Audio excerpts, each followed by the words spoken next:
오늘 이 수요 예배 시간에 우리에게 주신 하나님 말씀은 구약성경 출애굽기 20장 16절 말씀입니다.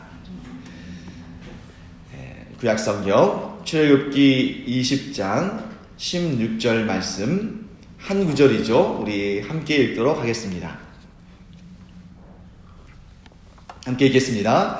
내 이웃에 대하여 거짓 증거하지 말라. 다시 읽겠습니다. 내 이웃에 대하여 거짓 증거하지 말라. 네, 오늘 이 말씀 사실 어려운 내용 하나도 없죠. 우리가 다 알고 있는 말씀입니다. 그래서 이 말씀은 표면적으로 보면 거짓말하지 말라라는 그런 말씀이고, 조금 더 이제 구체적인 상황 속에 들어가 본다면 어떠한 시시비비를 가리거나 법정에서 어떠한 그 판결을 할 때에 거짓말로 증거하지 말아라, 거짓말로 증언하지 말아라, 위증하지 말아라, 또 우리가 이렇게 또 정리할 수도 있겠습니다.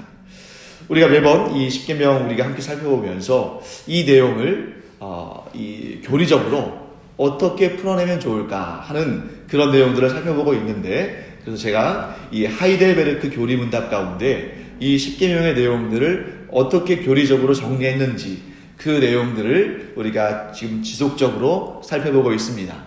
그래서 이 제9계명에 대해서 하이델베르크 교리문답은 112번째 문답을 통해서 이 내용이 어떤 교리적인 내용을 가지고 있는지를 좀 이렇게 정리를 했는데, 먼저 그 내용을 본 다음에 말씀을 또 함께 나누도록 하겠습니다. 그래서 하이델베르크 교리문답 112번째 문답을 우리가 함께 보도록 하겠습니다. 먼저 문제를 한번 볼까요? 그 문제는 뭐냐면, 한번 읽어보겠습니다. 하나님께서는 9계명에서 무엇을 요구하십니까? 이렇게 질문한 다음에 답을 이렇게 내고 있습니다. 답이 좀 길어서 제가 2페이지에 걸쳐서 이렇게 PPT를 만들었는데요. 천천히 한번 읽어보도록 하겠습니다. 어떤 사람에 대해서도 거짓으로 증거하지 말고, 누구의 말도 왜곡하지 말고, 뒤에서 욕하고 근거 없는 말로 헐뜯지 말고, 말을 들어보지도 않고 섣불리 정죄하지 말고, 다른 사람이 섣불리 정죄하는 일에도 동참하지 말라는 것입니다. 오히려 하나님의 무서운 진노를 받지 않도록 모든 거짓과 속임을 마귀 본연의 일로 여겨 피하고, 법정에서나 다른 어디에서든지 진리를 사랑하고 정직하게 진실을 말하고 고백하며 할 수 있는 대로 내 이웃의 명예와 평판을 지키고 높이라는 것입니다. 네. 자, 긴 본문이잖아요. 긴 답인데 제가 이 답을 한 3가지 정도로 정리할 수 있겠다 하는 생각이 들었습니다. 그래서 첫째는 뭐냐면 하나님의 명령대로 거짓말을 하지 말라는 것이죠.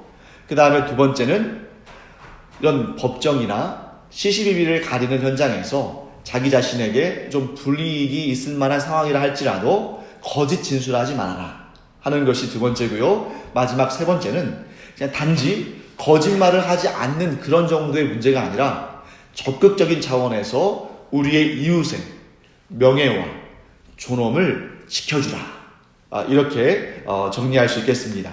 우리가 이렇게 간단하게 3가지로 정리할 수 있는 것을 이제 머릿속에 또 이제 집어넣어 두고 이제 이 구체적인 내용들을 좀 살펴보도록 하겠습니다.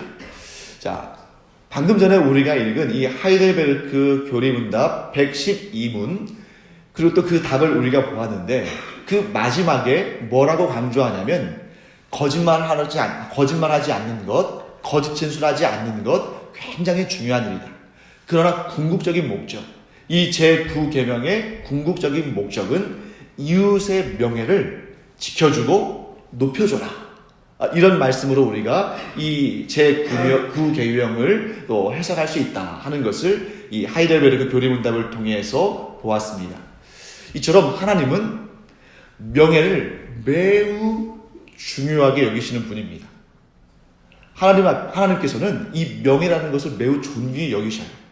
그래서 이미 우리가 앞에서 살펴봤습니다만 10계명의 제3번째 계명, 여러분 기억하시죠? 10계명의 3번째 계명은 너는 내 하나님 여호와의 이름을 망령되게 부르지 말라, 이렇게 하나님께서 말씀하셨는데, 이 여호와 하나님의 이름, 하나님 여호와의 이름을 망령되게 일컫지 말라, 망령되게 부르지 말라 라는 이 명령 안에 담겨있는 의미는 하나님의 명예를 실추시키지 말아라.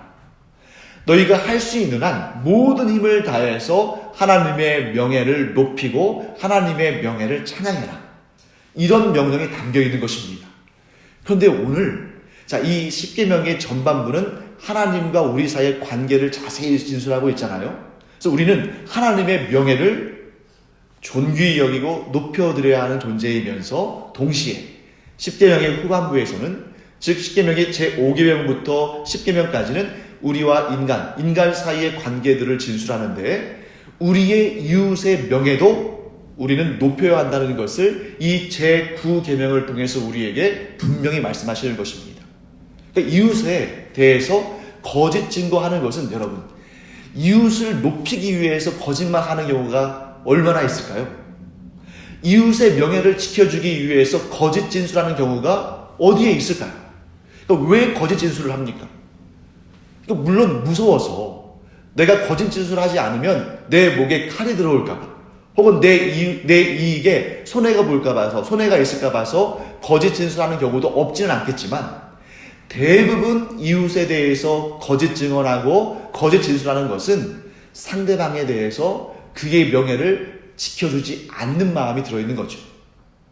그래서 제3계명에서 하나님께서 하나님의 명예를 존귀히 여기고 하나님의 명예를 드높여라 라고 말씀하셨다면, 오늘 제9계명에서는 이웃들의 명예를, 이웃들의 그 명예를 존귀히 여기고 그것을 지켜주고 높여줘라 하는 그러한 하나님의 뜻을 이 9계명에 담아 놓으셨다라고 우리는 생각할 수 있는 것입니다.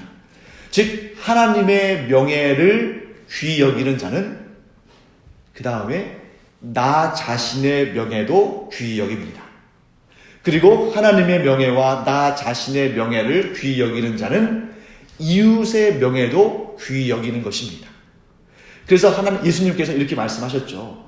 온 율법과 선지자의 강령, 즉 하나님의 말씀의 가장 중심이 되는 지침은 뭐냐면 하나님을 사랑하고 나의 이웃을 나의 몸처럼 사랑하는 것이다. 이것이 모든 율법의 중심 아니겠습니까? 모든 성경의 가르침의 중심이죠. 이 말씀을 그대로 적용할 수 있는 것이죠. 하나님의 명예를 높이는 자는 자기 자신의 명예도 존귀히 여길 줄 알고 거기서 그치는 것이 아니라 내 이웃의 명예를 나의 명예와 같이 존귀히 여겨주고 높여준다. 이렇게 연결되고 이어지는 것입니다. 사랑하는 성도 여러분, 우리가 하나님의 명예를 높여드리는 하나님의 사람들, 하나님의 자녀들 되기를 간절히 축원합니다. 진실로 우리가 하나님의 명예를 존귀히 여기고 하나님의 명예를 높여드리는 자라면 내 자신에 대한 명예, 내 자신에 대한 존귀함도 분명한 인식을 가지고 있어야 됩니다. 말로는 하나님을 높여드린다고 하면서 자기 자신은 사랑하지 않는다면, 하나님을 사랑한다고 하면서 내 자신을 사랑하지 않는다면 하나님에 대한 사랑이 올바른 사랑인지 한번 점검해 봐야 돼요. 하나님께서 우리를 사랑하시는데, 하나님께서 우리를 하나님의 그 귀한 형상과 모양을 따라 만드시고 우리 안에 소중한 것들을 담아 놓으셨는데, 만일 우리가 하나님을 믿는다 하면서, 하나님을 사랑한다 하면서 내 자신을 사랑하지 않는다면 그 신앙이 바르게 되어 있는지를 점검할 필요가 있습니다. 또한 우리가 나 자신을 존귀히 여기고 하나님의 형상과 모양을 따라 지어졌고 예수 그리스도를 구주로 영접하고 성전에 살아있는 전인 내 자신을 정말 존귀히 여긴다면 그것으로 그쳐서는 안 되고 그 다음 단계로 나가야죠. 그 다음 단계는 무엇입니까? 나의 이웃을 나를 사랑하는 것처럼, 나의 명예를 존귀히 여기는 것처럼 나의 이웃을 사랑하고 나의 이웃의 명예를 존귀히 여겨주고 지켜주고 높여줘야 한다. 그래서 이 신앙이라는 것은 항상 유기적입니다. 어떤 경우에도 파편적이지가 않습니다. 건강한 신앙, 진정한 신앙은 항상 유기적이에요. 그렇기 때문에 하나님에 대한 신앙, 나 자신에 대한 그러한 자존감, 그리고 이웃에 대한 그를 높이고자 하는 적극적인 삶의 실천, 이 모든 것이 어우러져서 유기적으로 하나가 될 때 그 신앙이야말로 건강한 신앙인 줄 믿습니다. 이 세 가지, 하나님의 명예를 높여드리고 내 자신의 명예를 존귀히 여기며 이웃들의 명예를 적극적으로 높여주는 이러한 삶이 우리 가운데 있기를 간절히 축원합니다. 그래서 하나님께서 우리 자신과 우리의 이웃들을 포함한 모든 사람들을 존귀하고 명예로운 존재로 창조하셨다. 이 사실을 우리는 결코 잊어버려서는 안 됩니다. 심지어 우리는 이 사실도 알고 있어야 됩니다. 비록 죄와 허물로 말미암아 인간이 오염되고 얼룩져졌음에도 불구하고 기본적으로 인간이 누려야 할 명예, 인간이 가지고 있는 존귀함은 다른 그 어떤 피조물보다도 월등합니다. 뿐만 아니라 어떤 인간도 하나님께서 우리 안에, 즉 인간 안에 담아놓으신 그 영광과 명예를 제대로 평가를 받고 있는 사람이 없습니다. 이 세상에서는. 여러분, 성경에 나오는 사람들 가운데 가장 영화롭게 여겨졌던 사람 누굴까요? 뭐 많이 있겠습니다만 이제 그걸 객관적인 지표로 다 평가하기는 힘듭니다만 보통 솔로몬을 말합니다. 솔로몬이 가장 영화롭고 가장 존귀하게 여겨졌어요. 그런데 솔로몬이 입은 그 아름다운 옷도, 즉 왕의 옷이잖아요. 그것도 들에 펴 있는 그런 하나님께서 만들어 놓으신 그런 꽃 아시죠? 야생화 같은 꽃, 백합화 같은 꽃, 그런 꽃만도 못하다고 성경은 말씀하십니다. 왜 그럴까요? 솔로몬이 아무리 화려한 옷을 입었어도 그건 생명이 아니거든요. 그 아무리 아름다운 옷도, 아무리 화려한 면류관도 하나님께서 창조하신 생명에는 비할 바가 못 됩니다. 그런데 모든 생명체 중에 오직 사람에게만 주신 것이 있죠. 그것이 무엇입니까? 하나님의 형상과 모양입니다. 오직 사람에게만 주신 이 영화로운 것, 그것이 우리 안에 있는데, 그것이 나의 이웃 가운데 있는데 그것을 제대로 높이지 않는다면 하나님에 대한 신앙을 제대로 갖고 있지 않는 것이고 하나님에 대한 지식을 제대로 가지고 있지 않는 것입니다.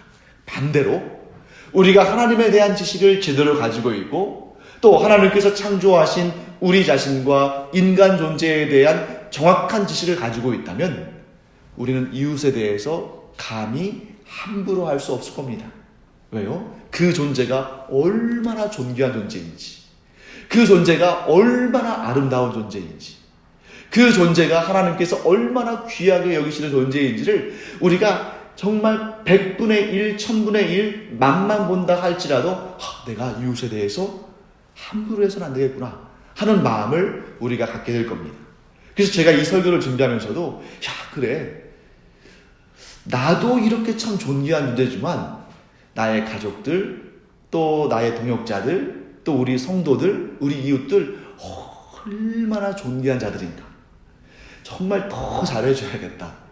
더 사랑으로 품어주고 더 기도해야겠다. 이런 마음이 저절로 들었습니다. 어떤 분들은 아마 이렇게 생각할지 모르겠어요. 이웃에 대해서 거짓 증거하지 말라는 말씀을 너무 지나치게 해석한 거 아닌가. 그렇지 않습니다. 모든 것이 여기에서 출발하는 거예요. 사람과 관련되어 있는 모든 계명들은 바로 여기에서 출발합니다.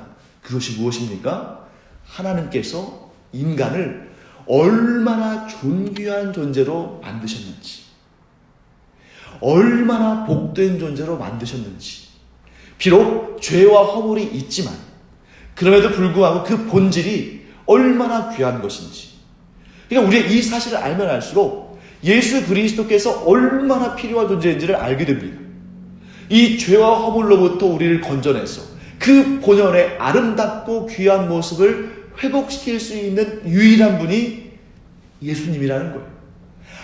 아무리 인간이 노력을 해도, 아무리 인간이 연구를 해도, 아무리 인간이 모든 것을 바쳐서 구하려 해도 죄악 이전의 본연의 상태를 회복할 수가 없는데 오직 예수 그리스도께서 자신의 영원한 생명을 내어주시면서까지 우리의 죄악을 대신 담당하시고 그 죄값을 대신 갚아주심으로 말미암아 오직 우리가 예수 그리스도 안에 있을 때에 우리가 최초에 창조된 죄악 이전의 그 존귀함과 그 명예를 회복할 수 있다는 것입니다.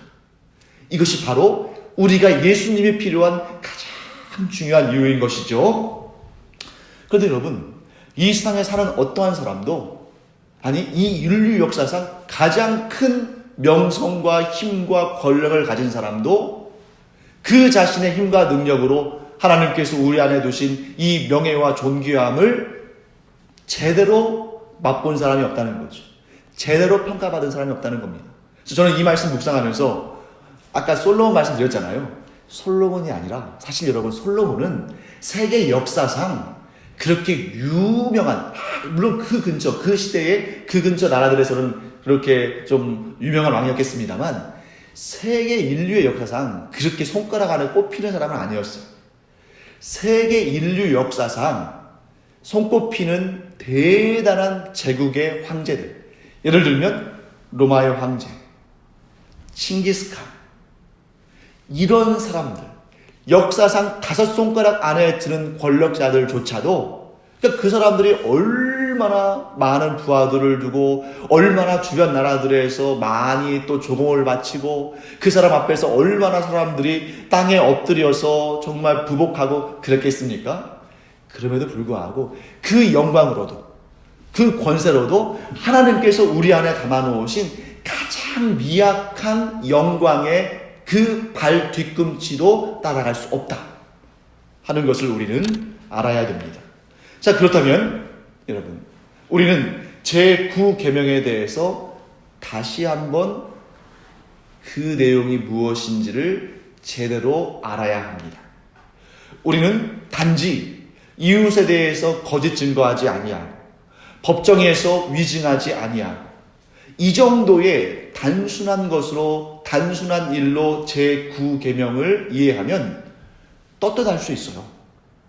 왜냐하면 여러분, 예수님을 믿지 않는 사람들 가운데서도 사실 우리 그리스도인들 못지않게, 아니 심지어 우리보다 더 정직하게 사는 사람들도 있을 수 있습니다.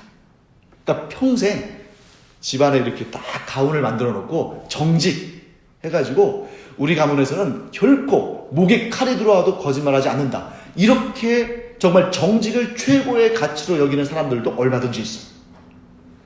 그런데 여러분, 그럼 그 사람들은 아마 이렇게 생각하겠죠? 야, 나는 다른 건 몰라도 이 제9계명은 제대로 시켰어. 내가 하나님 앞에 설 때도 내가 하나님이 계시는지 안 계시는지는 모르겠지만 만일 그 최후의 날에 그 기독교인들이 말하는 것처럼 내가 하나님의 심판대 앞에 선다 할지라도 나는 제9계명만큼은 나는 철저히 지켰다고 나는 말할 수 있어. 이런 세상 사람들도 있을 수 있습니다. 또 심지어 우리 그리스도인들도 그렇게 말할 수 있겠죠. 나는 이 10계명들 중에 다른 계명은 잘 몰라도 이 9계명은 난 제대로 지키고 있는 것 같아. 최근 들어서 나 거짓말 한 번도 안 했어. 사랑하는 성도 여러분, 단지 거짓말을 안 했다고 해서 제9계명을 제대로 지킨 것은 아닙니다. 제9계명을 제대로 지키기 위해서는 인간 본연의 그 심연의 가장 깊은 곳에서부터 내가 어떤 생각과 어떤 판단을 가지고 사람들을 보고 있는지를 스스로 점검해 봐야 됩니다. 여러분, 오늘도 여러분들 많은 사람들 대하셨죠? 또 내일도 우리가 많은 사람들을 접할 것입니다.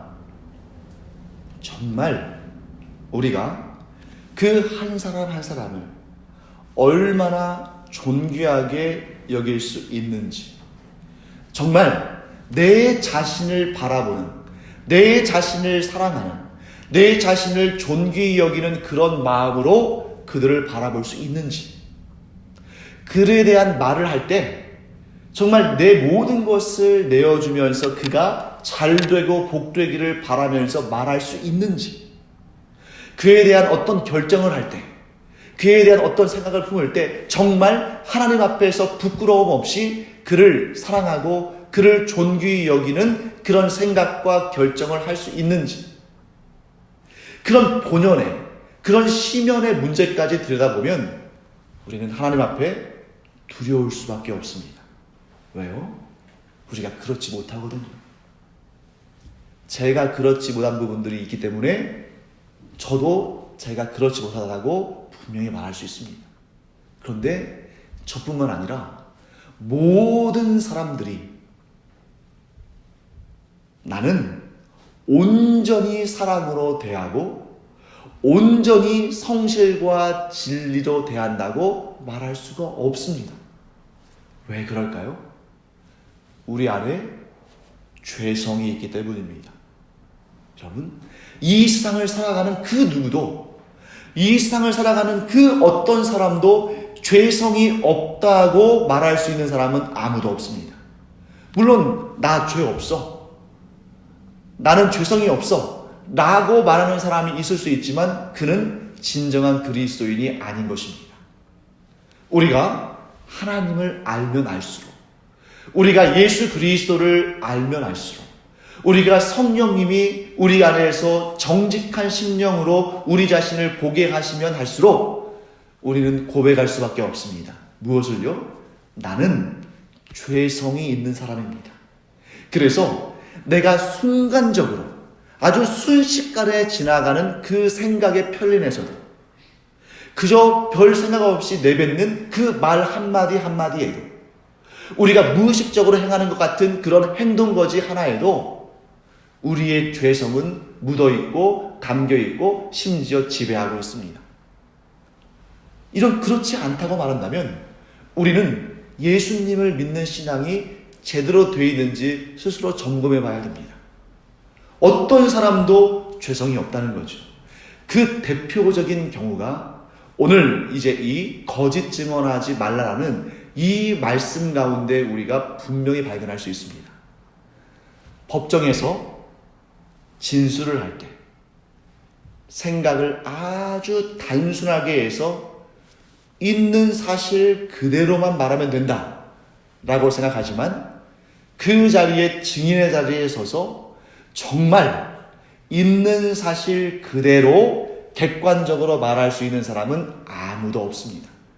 왜냐하면 사람은 저마다 자기의 생각을 하는 것이 있거든요. 그리고 자기의 생각은 반드시 우리의 속담처럼 팔이 안으로 굽듯이 자기 중심적으로 생각할 수밖에 없습니다. 그래서 자기 중심적으로 생각하게 되면 어떤 일이 발생합니까? 심지어 있던 사실도 다르게 보이기도 하고 또 실제로 어떤 사건 자체가 단편적인 것은 없죠. 입체적입니다. 이쪽에서 보면 동그라미로 보이는데 반대쪽에서 보면 네모로 보일 수 있습니다. 그래서 어떤 순간이든지 간에 우리는 무엇이든지 어떻게 해석하려고 하는 그런 마음을 가지고 있습니까? 나에게 유리하게. 그 짧은 찰나의 순간에도 어떻게 말하는 것이 나에게 유리할까? 어떻게 진술하는 것이 나에게 해를 덜 미칠까? 이렇게 생각하는 것이 인간의 기본적인 죄성의 결과라는 것이죠. 뿐만 아닙니다. 여러분, 이렇게 심각한 문제가 아니라 좀 더 가벼운 문제로 가서 우리 이 소문이라는 게 있잖아요. 소문. 방금 전에도 우리 하이델베르크 교리문답에도 나왔습니다만 제9계명을 어기는 가장 흔한 예 중에 하나가 이 소문에 관한 것이죠. 사실 우리가 살아가면서 법정에 서서 증인으로서 혹은 청문회에 서서 증인으로서 이렇게 진술하는 경우가 뭐 얼마나 있겠습니까? 한 번도 없을 수도 있죠. 그것은 그러니까 아주 좀 특별한 케이스겠죠. 하지만 우리의 일상 가운데 우리는 항상 소문을 듣고 평가를 듣습니다. 그런데 누군가가 나에게 전해준 그런 소문이나 평가를 듣고 다른 사람을 섣불리 판단하는 것, 이것 역시 하나님 보시기에 좋지 않다는 것입니다. 그래서 이 일이 왜 우리 일상 가운데 그렇게 자주 이렇게 발생하는가 생각해 보니까요, 일단 소문을 듣는 것 자체가 별 노력이 들어가지 않아요. 내가 일부러 소문을 들으려고 노력하지 않아도 귀에 저절로 들립니다. 말이니까요. 그래서 소문이라는 것이 내가 일부러 노력해서 들으려고 하지 않아도 대부분 저절로 내 귀에 들어옵니다. 또 내 귀에 소문이 들어왔을 때 내가 별다른 노력을 하지 않아도 대부분 어떻게 반응하냐면, 이제 또 속담 얘기가 나오네요. 보통 이렇게 반응합니다. 아니 땐 굴뚝에 연기 나랴. 이렇게 반응할 때가 많습니다. 근데 저는 이 속담을 생각해 보면서 대부분의 속담이 그 조상들의 지혜가 담겨 있는 거잖아요. 그런데 저는 이 속담은 우리 조상들의 지혜가 담긴 것이 아니라 현실이 담겨 있는 속담이라고 생각합니다. 그래서 이들이 아니 땐 굴뚝에 연기 나랴, 이러한 속담을 통해서 대부분 이렇게 생각한다는 거죠. 대부분의 소문은 근거가 있어. 현실이 담겨 있습니다. 그런데 더 무서운 것은 이 현실이 담겨 있는 속담이 그 현실이 아닌 경우에 사람을 매장할 수 있는, 심각한 문제를 일으킬 수 있는, 인격적으로 굉장히 충격을 받게 할 수 있는 그런 무서운 거라는 거죠. 왜냐하면 100번의 소문 가운데 99번이 근거 있는 것이라 할지라도 만일 하나가 근거가 없는 것이라면 그 하나에 속한 사람은 얼마나 고통스러운 것입니까? 그래서 일반적으로 우리의 일반 사회법에도 이런 게 있죠. 무죄 추정의 법칙이 있습니다.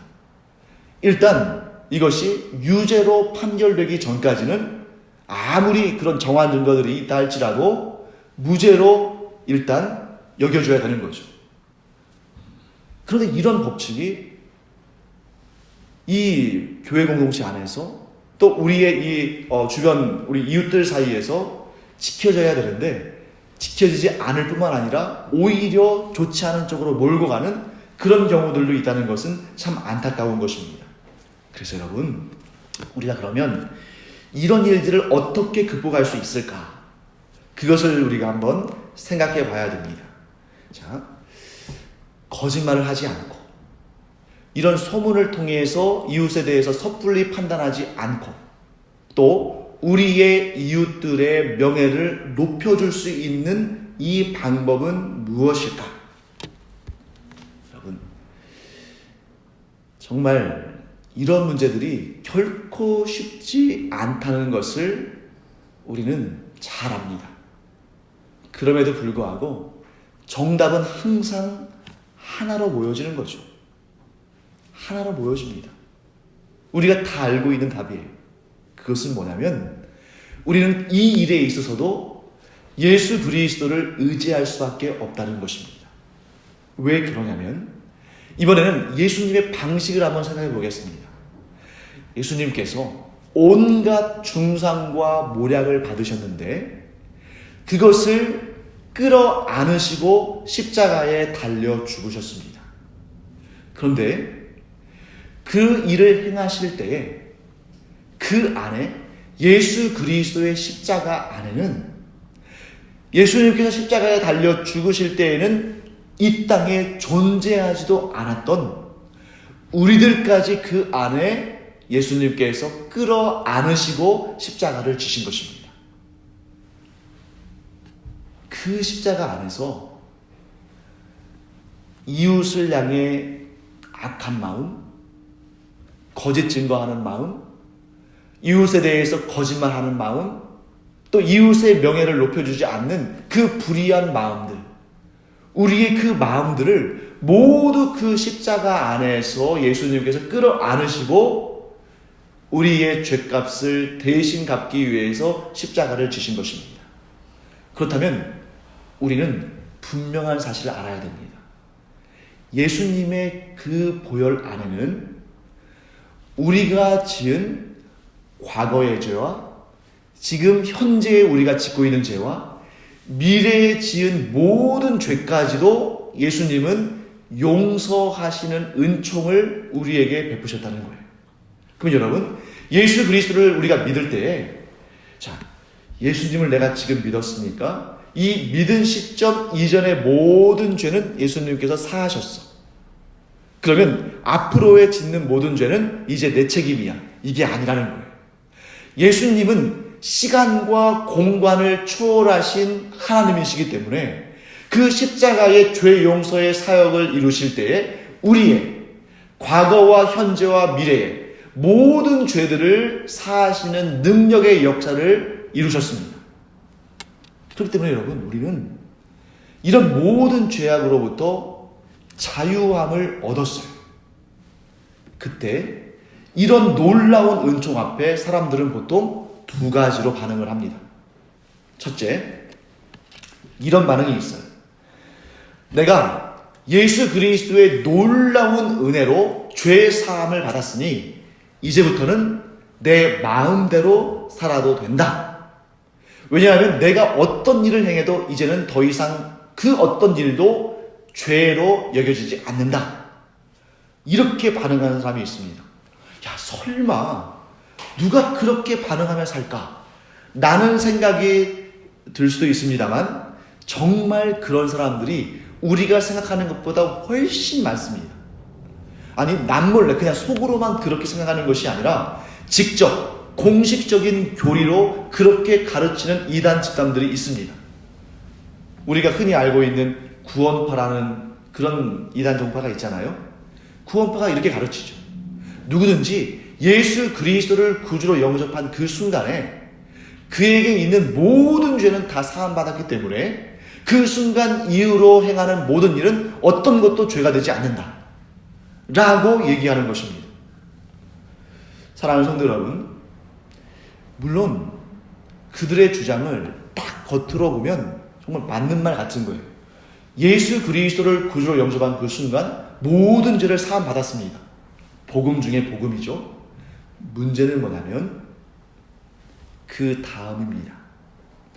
자, 우리가 예수 그리스도를 구주로 영접했다 할지라도 여전히 죄는 죄입니다. 자, 우리 잘 생각해야 돼요. 자, 내가 예수 그리스도를 구주로 영접하는 그 순간 나는 죄 사함 받았습니다. 그러나 내가 예수 그리스도를 구주로 영접해서 죄 사함 받았다고 해서 죄가 아닌 것이 되는 것은 아닙니다. 그래서 예수 그리스도의 그 죄 사함의 놀라운 은총을 경험하는 사람은 이 두 번째 반응으로 나가는 것이 올바른 길입니다. 그것은 뭐냐면 예수 그리스도를 통해서 죄 사함의 은총을 경험한 진정한 성도는 그때로부터 죄를 멀리한다는 것입니다. 첫 번째는 뭐냐면 나는 예수 믿고 이제 더 이상 무슨 짓을 해도 죄가 아닙니까? 죄를 가까이 하는 거예요. 나는 예수 그리스도를 구주로 영접했으니까 이제 사람을 죽여도 살인죄가 아니고 돈을 훔쳐도 강도죄가 아니고 사기를 쳐도 사기죄가 아니에요. 내가 아무거나 해도 상관이 없어. 이런 태도는 하나님을 기만하는 것입니다. 왜냐하면 예수 그리스도를 진실로 믿음으로 말미암아 우리가 죄사함 받지만 그렇게 해서 하나님의 자녀가 되었다 할지라도 죄는 여전히 죄입니다. 그렇기 때문에 진정한 하나님의 자녀는, 진정한 예수 그리스도의 제자는 죄사함의 은총을 받은 다음에 더욱더 죄에 대해서 더 면밀하게 살펴보면서 내가 이 죄악에 더 이상 노예가 될 수 없다는 사실을 깨닫고 죄를 멀리하며, 그런데 그것이 힘들다는 것을 알기 때문에 더욱 예수님을 의지하고 더욱 성령님을 의지하는 것입니다. 예수 그리스도를 통해서 내가 죄 사함 받았다는 사실, 그 고백은 동일한데 어떤 이는 죄를 더 즐거워하고 죄를 더 쫓아가고 어떤 이는 죄를 멀리하고, 그런데 내가 그런 힘이 약하다는 것을 알고 예수님을 더욱 의지하고 성령님을 더욱 의지하는, 완전히 서로 다른 길로 가게 된 거죠. 그래서 이단, 달을 잇자 끝단자, 같은 곳에서부터 출발했는데 사탄의 시험을 받아서 한쪽은 저 멀리 나가버린 것입니다. 사랑하는 성도 여러분, 오늘 우리가 지금 제9계명을 하면서 조금 더 본질적인 문제를 살펴보다가 여기까지 왔는데, 우리에게 소망이 있다는 말씀을 드리려고 제가 여기까지 왔습니다. 자, 여러분, 우리에게는 소망이 있습니다. 왜 우리에게 소망이 있냐면, 끊임없이 소문도 있고, 끊임없이 다른 사람을 비방하고, 끊임없이 다른 사람의 명예를 실추시키고, 다른 사람을 짓밟아야 내가 높아지는 것 같고, 이런 사회 속에 살고 있지만, 이런 죄악 가운데 우리가 죄악된 상황 가운데 발을 딛고 살고 있지만, 우리에게는 소망이 있습니다. 왜냐하면 우리는 좋은 사람들이기 때문이에요. 사랑하는 성도 여러분, 여러분과 저는 좋은 사람인 줄 믿습니다. 어떤 면에서 좋은 사람이냐면, 우리 안에 죄성이 없기 때문에 우리가 좋은 사람들인 것이 아닙니다. 방금 전에 제가 분명히 말씀드렸죠. 저부터가 죄성을 지닌 죄인이다. 우리는 다 죄성을 지닌 사람들입니다. 그런데 우리가 좋은 사람들인 이유는 우리가 예수 그리스도 안에 있기 때문입니다. 우리가 예수 그리스도 안에 있고 예수님께서 우리 안에 계시기 때문에 우리가 좋은 사람인 것이지, 우리 안에 죄성이 없기 때문에 좋은 사람인 것이 아닙니다. 그러므로 여러분, 우리 안에 다른 사람들에 대한 질투, 시기, 수근거리는 것, 또 어떨 때는 또 이렇게 좀 잘못된 생각으로 상대방에 대해서 좀 안 좋은 마음을 품는 것, 이런 생각 우리 안에 있습니다. 없다고 말하면 거짓말이에요. 그러나 그것 때문에 우리가 소망을 잃어버릴 필요가 없는 것이, 우리 안에 누가 계시는 거예요? 예수님이 계시고 우리 안에 성령님이 계시기 때문에 우리는 더 좋은 것으로 그것을 덮을 수 있는 능력이 있다는 것입니다. 우리 안에서 이웃의 명예를 실추시키고자 하는 그런 마음이 일어날 때, 오히려 우리는 얼른 즉각적으로 사이렌을 울리면서 누구를 향해 달려갑니까? 예수님을 향해 달려가서 예수님의 손을 붙들고 성령님의 힘을 의지해서 오히려 그를 향해서 더 좋은 마음을 품어버리는 것입니다. 누군가가 좀 싫어지고 미워지고 또 좀 좋지 않은 부분이 보여질 때, 오히려 영적인 사이렌을 울려가면서 긴급하게, 지난 주일에도 우리 교회에서 어떤 분이 살짝 좀 이렇게 힘드셨는데 119에 전화하니까 한 1, 2분도 안 돼서 오더라고요. 그러니까 그러한 내 안에 죄성이 발동하는 그러한 사인이 보일 때 긴급하게 영적인 사인을 울리면서 예수님을 향해 달려가고 예수님을 초청하고 성령님 앞에 부르짖어서 그 힘을 받아서 오히려 나쁜 마음을 덮어버리는 은혜의 마음으로, 오히려 미워하는 마음을 덮어버리는 사랑의 마음으로, 오히려 예수님께서 기뻐하실 만한 계기로 만들어버리는, 예전 같으면 사탄의 시험에 넘어가 버리고 죄성의 유혹에 넘어가 버릴 수 있는 상황에 오히려 그 기회를 은혜의 시간으로 만들어버리고 바꾸어버리는 그러한 노력이 우리 가운데 있고 그러한 실천이 우리 가운데 있다면 그야말로 우리가 예수님의 제자요 성령의 사람들인 줄 믿습니다. 그래서 우리가 이 거짓 증거하고 싶은 이런 유혹들을 사탄이 자극하고 죄성이 자극해서 우리 가운데 그런 마음이 들려고 할 때 오히려 그래, 이때야말로 내가 주님을 더 의지하고 성령을 더 의지해서 이 시험의 때를 은혜의 때로 바꿀 때구나 하는 마음을 가지고 주님을 더 의지하고 성령님께서 주시는 힘을 받아서 하나님의 귀한 자녀들로, 그리스도의 제자들로 상황을 전환시키고 역전시키는 은혜의 사람들, 복음의 사람들 우리가 되기를 간절히 축원합니다. 기도하겠습니다. 하나님, 주님의 은혜를 감사드립니다. 우리에게 소망이 있는 것은 우리에게 비록 죄성이 있지만 그것을 넘어설 수 있고 그것을 덮을 수 있고 그것을 이길 수 있는 예수님의 능력과 성령님의 역사하심이 우리 가운데 있기 때문인 줄 믿습니다. 오히려 저희가 세상의 유혹을 받을 때, 죄성의 미혹을 받을 때 더욱 주님을 의지하고 더욱 성령을 의지해서 오히려 그 악한 순간을 복의 순간으로, 은혜의 순간으로, 상받는 순간으로 바꾸는 저희들 될 수 있도록 하나님 늘 함께하여 주시옵소서. 이제 각자 자기의 처소로 돌아가는 시간입니다. 하나님께서 안전하게 지켜주시고 또 하나님께서 주신 이 말씀을 지켜 행함으로 말미암아 하나님의 큰 은혜와 복으로 충만한 축복의 사람들, 또 하나님의 말씀을 전달하는 말씀의 사람들 되게 하여 주시옵소서. 감사드리며 예수님의 이름으로 축복하며 기도합니다. 아멘.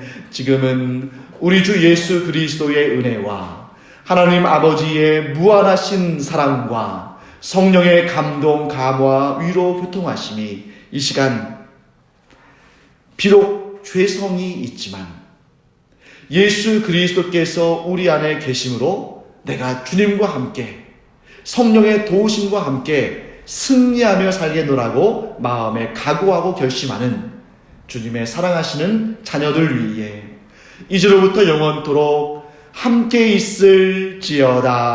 아멘.